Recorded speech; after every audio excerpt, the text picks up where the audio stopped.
Hello guys, good morning, જય શ્રી કૃષ્ણ. કેમ છો બધાને? તો બધાને મારા તરફથી હેપી દિવાળી અને દિવાળીની બહુ શુભકામનાઓ. તો અમે લોકો સાંજ પડતા જ નીકળી ગયા હતા ફટાકડા ફોડવા માટે, કેમ કે રિંગ રોડ પર અમારું ફેમિલી વેઇટ કરતું હતું, એટલે અમે નીકળી ગયા હતા રિંગ રોડ જવા માટે.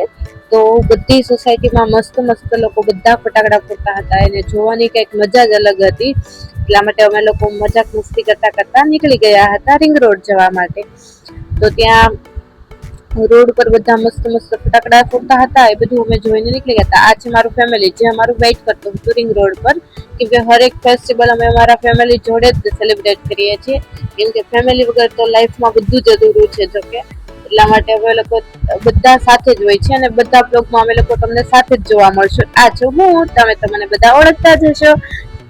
પછી ત્યાં મસ્ત મસ્ત અમે લોકો ફટાકડા લઈ આવ્યા હતા, તો બધા સાથે ફટાકડા ફોડતા હતા.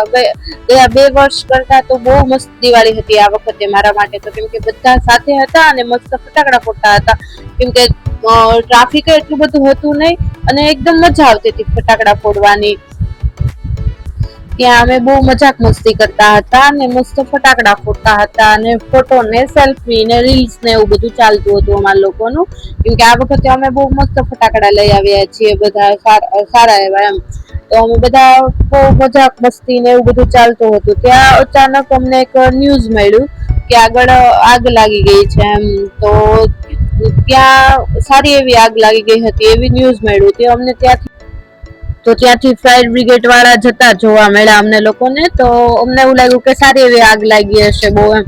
તો અમે લોકો ત્યાં જોવા પહોંચી ગયા, પણ અમે લોકો ત્યાં પહોંચ્યા ત્યાં તો એ લોકોને બધું આગ ને એવું બધું ઠારી દીધું હતું. તો અમે લોકો પાછા ફટાકડા ફોડવા માટે આવી ગયા, કેમ કે આ વખતની દિવાળી અમારા માટે તો બહુ સ્પેશિયલ હતી, કેમ કે બધા ફેમિલી વાળા સાથે હતા અને બહુ મજાક મસ્તી ચાલતી હતી ને બહુ બહુ ફાઇન હતી એકદમ. હું કહું ને, હું તમને એક બોલી જ ના શકું, મારી પાસે વર્ડ્સ જ નથી એમ. એટલી મસ્ત દિવાળી અમારા લોકોની આ વખતે હતી. જોકે તમને મારો વિડીયો લેટ પહોંચશે, કેમ કે હું બિઝી હતી થોડીક વર્કમાં એમ, એટલા માટે મારો વિડીયો અપલોડ નથી થયો. પણ જો તમને મારો વિડીયો સારો લાગ્યો હોય તો લાઈક, શેર અને સબસ્ક્રાઇબ કરવાનું ભૂલતા નહીં. ને મારે તમારા બધાના સપોર્ટની મારે ફૂલ જરૂર છે, તો પ્લીઝ રિક્વેસ્ટ લાઈક, શેર અને સબસ્ક્રાઇબ કરવાનું ભૂલતા નહીં. પછી અમે લોકો ત્યાં ફટાકડા ને એવું ફોડી અને પછી અમે લોકો ઘરે જવા માટે નીકળી ગયા હતા બધા. તો બધાને હેપી દિવાળી, પણ લેટ વિડીયો પહોંચવાનો છે એટલે સોરી. જો તમને મારો વિડીયો સારો લાગ્યો હોય તો લાઈક, શેર અને સબસ્ક્રાઇબ કરજો. બધાને જય શ્રી કૃષ્ણ અને મળીએ પાછા નવા બ્લોગમાં. હવે તો જો કે બ્લોગ મારા ટાઈમ ટુ ટાઈમ આવશે, પણ બધાને જય શ્રી કૃષ્ણ, આવજો.